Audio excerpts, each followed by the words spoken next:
Thank you so much. Over to you now, Timidobe. Okay, can you tell us the strategies for successful career transition, including job changes, promotion, and industry? Yeah, thanks. I feel attacked with this question, actually. I feel like I'm being set up. But yeah, absolutely. This has been my journey, right? I'm one of those few people that I think I've made quite some changes in my career. I've transitioned in my career as well. Like I said, I had the finance background. I had the Wall Street dream, investment banking, my master's then, yeah, so my career started as a finance person, and I think I talked earlier about career transition, right? Career transitioning is always a tough one, right? But one of the things I always say is to transition into another career path. You need to first understand that area that you want to transition to, right? What do they do there? What exactly is there? And also understand the why you want to transition into that career path. So a typical example, I get questions from a lot of people. I want to transition into HR. I want to transition into, data science.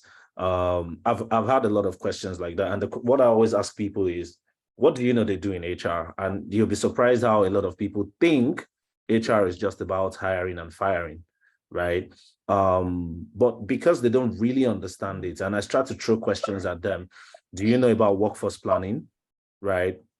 Do you know about org design? Do you know about operating model? Do you know about culture transformation? Even there's a huge part of, change management that really HR needs to champion. So you discover that a lot of people don't even know a lot about the career path they are transitioning into. So the first thing I would say is try and understand what their career path is about. Try and read about the length and breadth of it. What exactly do they do? Ask questions and don't just assume, what the career path is, and that's why you want to transition. A lot of people as well today, there's this massive influx into, tech, everybody doing data science, product, this, that.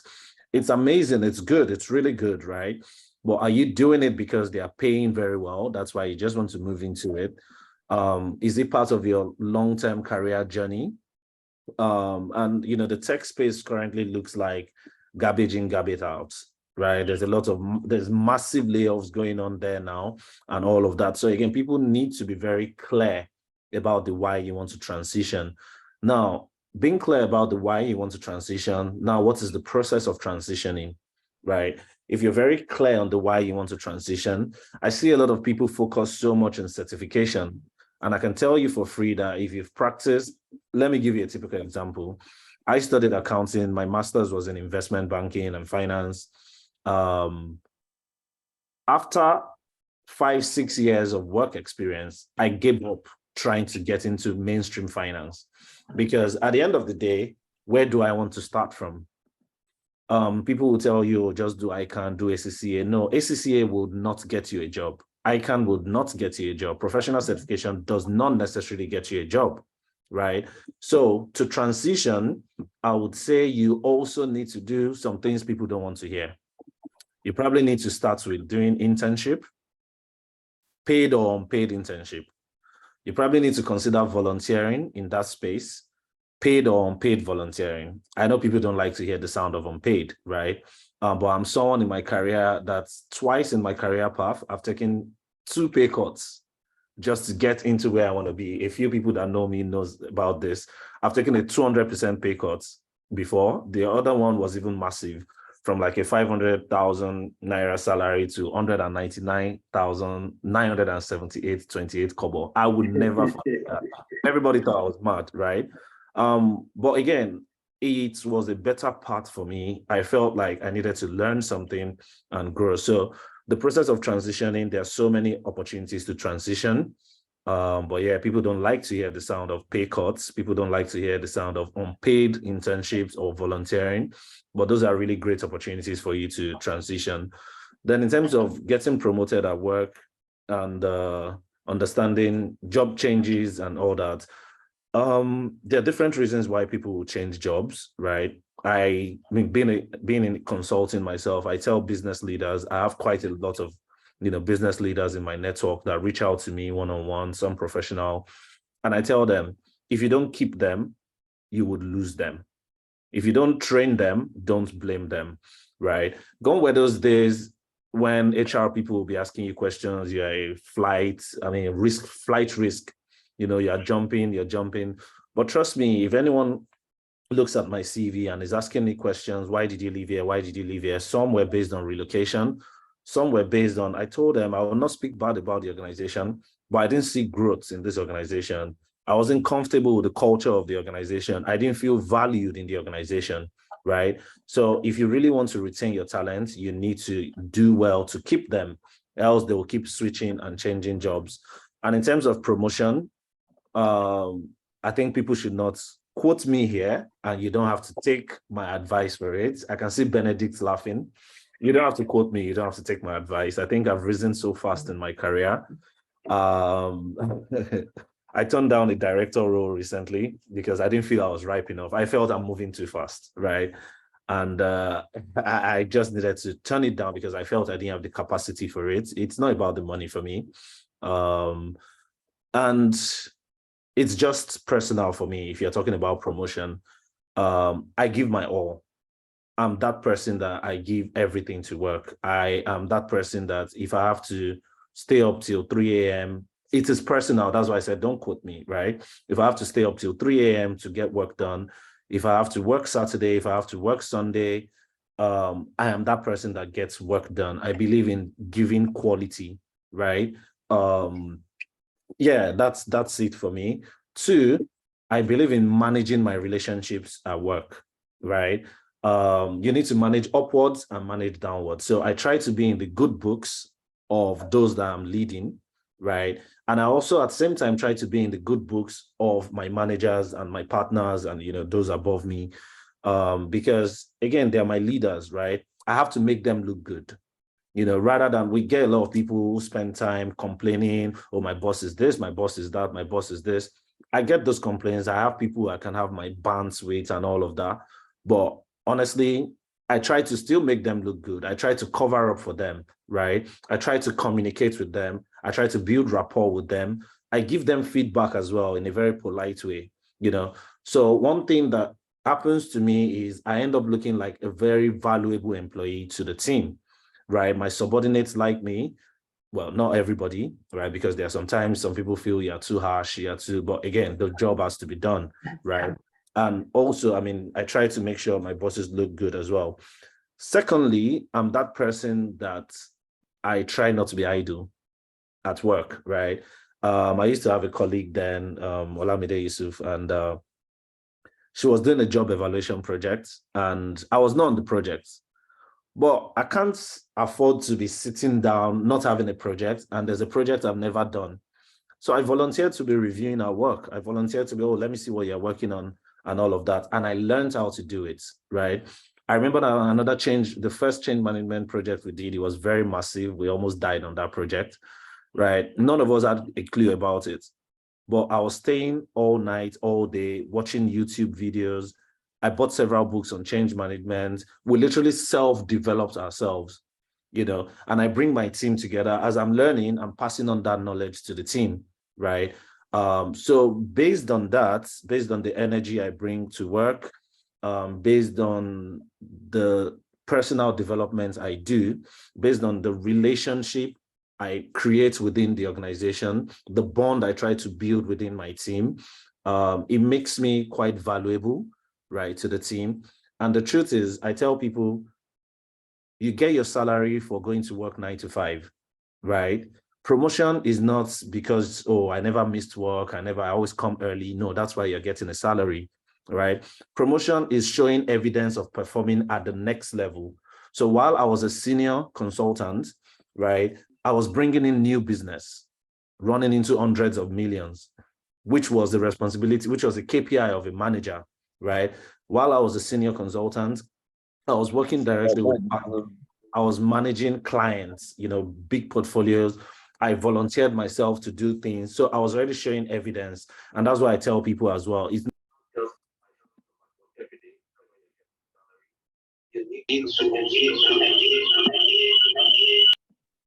Sorry, you need to also start showing, evidence of performing at the next level. So for me, I think all that put together would really make you a valuable employee. It will be easy for you to transition. If you're happy to understand what that industry is about, what that job is about. Sometimes you have to take a pay cut, but don't quote me again. Not everybody does that. Sometimes you have to volunteer just to learn. And again, be very valuable, be ready to give in some extra time. Not to say, you should be a workaholic. Some of us, all we know is just work, work, work and all that. But I think you can have a balanced life, but always be willing to just put in the extra work to deliver, excellence, to deliver quality stuff. And I think with those few strategies, that might help. Thank you. Thank you so much. So let me just add one or two things to it. So yeah, a lot of people don't want to work for free, but sometimes you have to, so that you will be able to get what you need. For instance, you want to transition into a role and you've not done it before, So it's somehow funny sometimes when we check applications of when we check applications, and then we notice that what you are doing is totally different from what you what's on your CV and what the role that we are looking for, and you just waste my time. After reviewing your CV, I realize that you don't do it, and then sometimes most of you keep on causing recruiters that we didn't how am I going to say? We didn't shortlist you for roles that you are not equipped to do. So how do you expect me to do that? So that's where the place of you working for free comes to play sometimes. It doesn't have to be work. You don't have to work with them for like years. You can just work. There are some projects like Tim Togwe said the other time. There are some projects you can work on for 2 weeks, a month, and then at least you understand how it works. And then with that one, you grow. You'll be interested, and then you learn more instead of just applying for roles and be praying and fasting. So I usually advise people when you know you don't have all those skills required, when you check adverts of any advert, don't apply, because if you fast and pray, you are just starving yourself.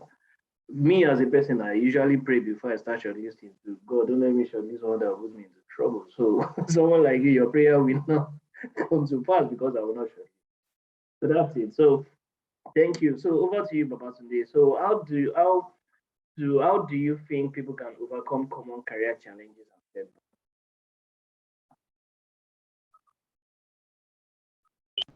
Okay. Yes. Thank you for that. Um, I know in the previous speaker, Tim Tokme and Benedict, they've spoken to a lot of things around building yourself, taking up opportunities, freelancing, volunteering opportunities. In addition, let's look on the bright side of that. In addition to you even gaining your own skill, you are also giving back to the society. And I think when we begin to adopt that mindset of it's not just about you taking, this is what I want. How about we also consider that you are giving out? There are NGOs, there are individual led NGOs that could use your skill. And just like, you sharpen an iron by working it, right? So it is your opportunity also to give back to the society while also learning from that. What are some other career challenges or setbacks that I know that I thought I wanted to share? I think one of the research or shows imposter syndrome, is big on almost everybody's career challenges, and it's manifest in different ways. Um, Even before applying to a role, there are some roles you see and you feel, can I do this job? You're already you're already self-doubting, and you want to be able to be the person to adopt that mindset of you recognize your own accomplishment. What are those things you have done? um, Focus on your strength, your key strengths. Look, even sometimes look beyond the experience for the job. Begin to look at the skills you have garnered on the job. So for example, you could have worked as a call center operator before, and then you see a customer service job in person. These skills are transferable.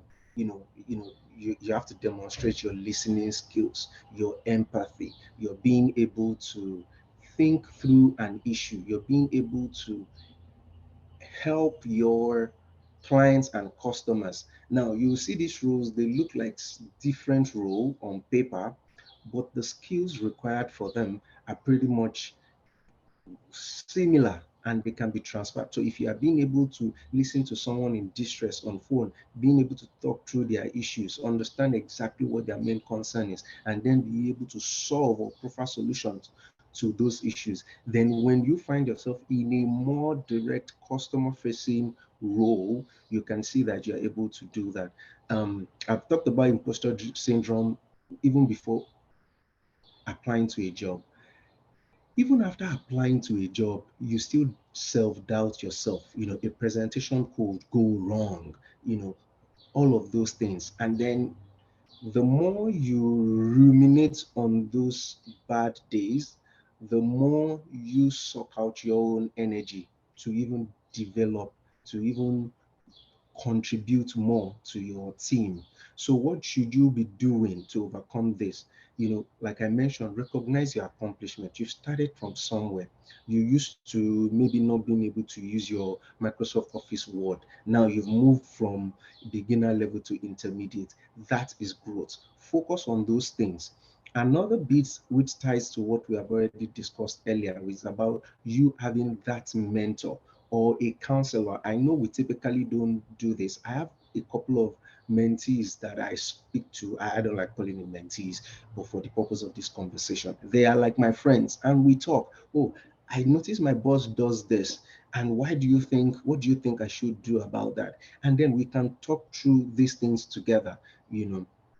So that's one of the things. The other bit I would say is lack of motivation. And how is lack of motivation? How does he, how does you set you back, your career? I find people in some of my jobs that I've worked, people have been on the same role and they feel stuck. I don't know if anybody, has experienced that. You just feel like you're stuck on the role, like I'm doing the same thing over and over again, or I'm not getting the recognition I deserve, or I'm not getting the promotion, I'm not getting the bonuses and the increases. I think almost everybody would experience this at some point or the other in your career, either justifiably or unjustifiably. And again, I'm not discounting the fact that we can, talk up ourselves at some point in time. But when you get into this kind of rut, how do you want to get yourself out of it so it doesn't, how do you want to overcome these kind of career challenges? you know Set clear goals for yourself. Create your plan. These are also in line with what we've talked about earlier. And take actions on those goals. You have clear actions. Set clear, like you say, set your smart goals about what you want to achieve, what you exactly want to do to achieve that thing. I think another bit that is very critical to this lack of motivation as a career setback is you finding meaning and purpose in your work. Um, I know one of the holy books says, whatever your hand finds to do it with all your might. How do you want to find purpose in your work, in your little space? Um, when I started my HR career, I was an analyst in a consulting firm. I was the most junior member of the team. And to be honest, naturally, if you are conversant with big fours, as the youngest member of the team, you pretty much do almost I'll say the administrative work. But that was phasing me for a bit, and I spoke to one of my mentors on in the organization, who told me, like, listen, this is your opportunity to learn the nitty-gritty of that job. So before you move into the fancy strategic side of things, you know the nuts and the bolts. So it was, again, that was an opportunity. That was a good one for me to reshape my thinking. I began to love the heavy lifting, the paper, draft this, okay, update this, and do that. Then I begin to see a clear pattern in how consultant thinks, how I'm expected to think, even as an acquisition specialist. you know I think finally you see I'm focusing a lot more on you as an individual, because I think, again, it is from our mind that all of these issues come up. You want to also take regular breaks, take care of your health, practice your own self-care. Make sure that you are not burning out. Spend time outside of work. Have a life outside of work. Trust me. The weekends that I've thought, oh, I've had a really busy week, I just want to sleep in, I still go to work the next day, and this is my personal experience. I still feel like go to work the next week tired. But that weekend, I mean, the weekend after a very hectic week, that I know that I'm going to go to town, I'm going to turn up, like they say, I feel energized. Now, maybe because I'm an extrovert, an introverted person might have a different strategy, but the strategy remains the same. Taking care of yourself, thinking outside of yourself, and begin to reshape how you think about the job you do. You know, I would say one of the things I love about my job as a talent acquisition is I feel very proud when I'm able to tell someone that, oh, I find your skills relevant to this role, and can we have a discussion about it? And the person says, oh, I like your organization because of A, B, and C. Now, imagine me taking pride in my work like that every day. It's a joy. And people ask me, as a talent acquisition specialist, you reject people. I'm like, no, I don't see it as rejection. I see it as I'm redirecting those people to a role that better suits them. Now, that's a mindset to look at it. And I've had candidates that I reject, I call them, or that I decline for a role because we are moving forward with a candidate that better suits what we were looking for, and I tell them, listen, you have not, this is not a hit on your professional contribution or anything. This is to say this role wasn't just meant for you. I think you're solid, and reach back out to me at any time. I'll be willing, to make that reference for you. So I think I've talked about maybe three of those key things. And there are many other things you want to avoid. I know people talk the topic of office politics and all of those things too. That's another big one that you want to, read up on, and then look at your own strategy. How do you want to manage your relationships? People call it office politics. Office politicking is real, but how are you using it to your own advantage? How are you being ethical about it? Those are some of those potential career challenges, and that is how I feel suggesting or recommending, we approach those things. Thank you very much. Thank you so much, Babazule. Thank you. So let me just buttress his point there. So for me, the first thing I do is to see it as an opportunity to learn. So when I have a growth mindset, and then each time I'm going for interview, even the ones that, anytime I'm going for interview, I see myself as the only one going for the interview, even if we are 1 million. I just go there with that mindset of it's only me, because all the other people are obstacles. So for me, if I see them as my should I say opponents, then that fear sets in, and then I will not be able to do what I'm supposed to do. So those are part of the challenges that we face on a day-to-day basis. But for me, I just have that growth mindset, which is it's me. So when people ask me, how many, Benedict, how many of you were shortlisted for the role or were called for interview, I just say, it's only me. And people were like, no, now this you said that people. I'll be like, yeah, I didn't see any other person. I only saw myself. And it has always worked for me.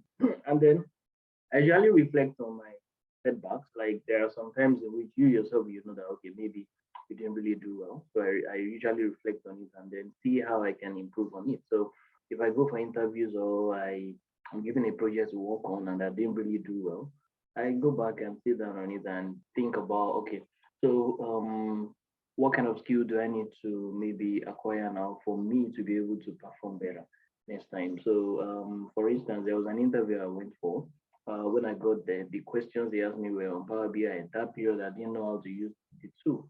But when I go back, when I go back home, I felt bad. But instead of feeling bad and then sulking, what I did was just to quickly start learning how to use Power BI. And today, I'm a guru in Power BI. So those are the kind of things. So when you want to have like the and like what my colleague said the other time, Tim Tokwe, that you have a resilient mindset. So when you have a resilient mindset, each time problems or obstacles knock you down, get on your feet immediately and then keep pushing. And yeah, that's it. So just and then also I always have a backup plan. So for instance, I this is I'm not asking you to do the same like me. The formula that works for me might not work for you.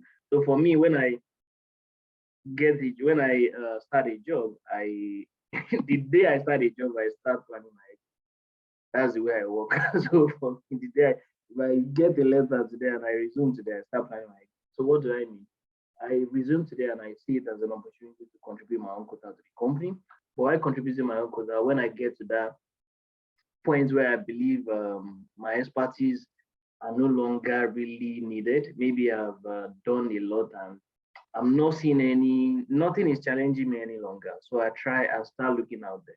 And then I just go online, search for jobs that are in vogue, and then see how they are doing. And then I also check the skills that is relevant, and then I build myself on those. So yeah, that's it. So for me, the mindset that I have towards this thing, I see every challenge as an opportunity to learn and grow. And then I also see it as it's only me. So I don't see there's no competition. So when you don't put pressure on yourself, you'll be fine. But once you see other people as your competition, then you start putting unnecessary pressure on yourself. Whereas you might be doing better than the other people that you are seeing. But because you are putting pressure on yourself, you will not do more. So that's it for me. Thank you so much, Baba Sunday. So Temitope, I think we have a few minutes more. Sorry for keeping you waiting. So sorry. So Temitope, can you just tell us can you just tell us, hello, Temitope, are you there? Yeah, with you. Oh, okay. Yeah, so can you just, sorry about this. I think we have just 10 more minutes, so let's say 5 minutes. So can you just tell us how to navigate workplace dynamics and building effective professional relationships? 5 minutes. All right, thank you very much. Workplace dynamics is quite an interesting one, and I think Babatunde touched on office politics, right? While the sound of office politics disgust a lot of people, people think it's a very nasty thing. I don't see office dynamics. I don't like to call it politics, right? I like to call it the office dynamics, like you rightly put the question.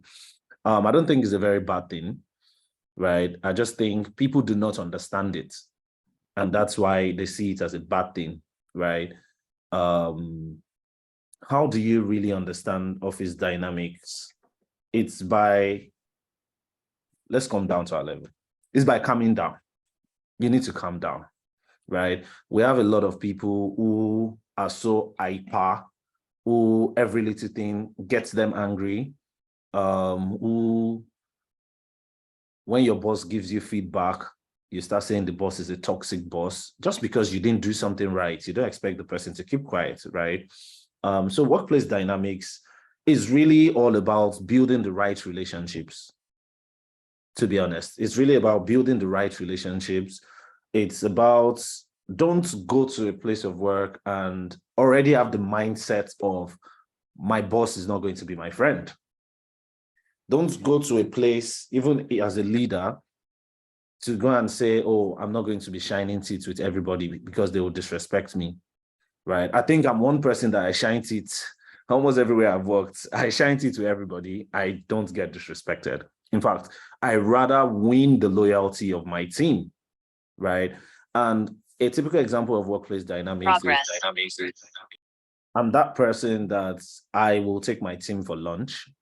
I'll probably take my team for breakfast. Expense on me. I would not scold you if you're not doing well in front of everybody. I would call you and scold you. I literally make you my guy, right? Why? Because there are times I would also need some things, and you unconsciously feel so loyal to me because I've been good to you, right? And you give it to me. I'm not the type that will throw my team under the bus. I'll chest it for you. And I expect same from people. And they've also always done it for me as well, right? What I think we need to be worried about is Chinese whispers, gossips within the workplace. Let's try as much as possible to stay away from it, because trust me, this has happened. I mean, as an HR practitioner, as a consultant, the more you're chatting about someone to someone, that person may need a favor from that person you're talking about, and the person would go and break it down to that person, right? And that is part of what they call office dynamics. But in the first place, you went to chat, nasty things about this person. So we need to manage all that. In terms of relationships, building professional relationships, I always tell people that you need to be bold. You need to be very courageous. And I think it's more of an African thing where we feel like we have this superiority power dynamics that we feel like I hear people say, oh, I can't call my boss. Oh, I can't send WhatsApp message to my boss. I can't, why? And I always ask that question, why? Right? You need to be bold, you need to be courageous, you need to initiate relationships as much as possible, if you like, right? I tell people, if you're looking for a job, you're looking to join a new company, look for a director, look for the CEO's company. Send the person the chat. The worst that will happen is they will not reply you. Send the person the chat, send the person a message. And I always ask this question, who is in your network? Right? Who is in your network? It's very important. You need to have the right set of people in your network. You need to have people that can pull you up in your network. You need to have people that, they can always tell you the truth to your face, in your network. You need to have people that will tell you, no, you didn't do well. I think you can do better. I think those that are on my WhatsApp, they probably get some of my premium content. And because I don't really post a lot of personal things on Instagram and all that. But someone asked me the other time, like, how come you know the new CEO of Wema Bank? I was like, that's just one out of the many that I know. And it's not really a thing of pride, but I'm the type that I would walk up to you if I see you on the road. I'm the type that will send you a message. Maybe you posted something on LinkedIn. I'll slide into your DM. That was really amazing. I can relate with this. I can relate with that. And most times you just say, oh, thank you. I like your thinking. Let's keep in touch. And that's really where it starts. And finally, don't be an opportunist. Again, a lot of us have access to relationships, professional relationships, but most of us ruin it by not bringing value to the table. So a lot of us have access to MDs, to heads of HRs and everything. But the first thing you're sending to them is, please come and help me. I need a job. Honestly, you've not even built a relationship. You're already being parasitic, right? I think when you build a relationship, when you bring value to the table, you don't even need to ask the person. I think there's so much beauty in, oh, what do you do now? How can I help you? But you also need to get to a point where you are bringing value to the person. You're making the person feel good. And, I do independent consulting. I help people put stuff together. And there's an ED recently who someone referred me to help, put our CV together. And she was like, oh, okay, how much is my fees? I said, oh, no worries. You don't have to pay. But I know what I'm doing. I wanted a relationship and not just a transaction, right? And based on that, she was really impressed. 2 weeks down the line, she called me and, she referred someone to me to help with the CV. I had to now charge that person. But a lot of times she'd be like, oh, I still can't believe, you helped me with this and all of that. And she goes into, what do you do? Oh, actually, we are trying to get our heads together around competency framework within the organization. Is this something you can help us? And don't tell me I'm not going to pay you for this. We are going to pay you. Again, that's how the relationship has started, right? So a lot of times it's not just about what you can get from people. And that's why we lose relationships. That's why a lot of people don't reply us on LinkedIn, right? Because we are starting conversations with just what we want. So as much as possible, try and engage people, but engage from a place of value, not from a place of need. And stop burning bridges. A lot of people always leave where they work angry. My boss is this, my boss is that, the company is this. Fine, we've all experienced it. There's no way I've worked, I would not say I've not had issues, right? But I still have all my relationships till date, so we should try as much as possible to, not burn bridges, manage our relationships well, keep our relationships, and I think we will be fine on this journey. And always remember, it's a journey and you need people to support you. You need people to pull you up. You need people to refer you. You need people to reference you. You need people to speak well about you, So if you think about that, that would help us in building solid relationships and also managing workplace dynamics. Thanks.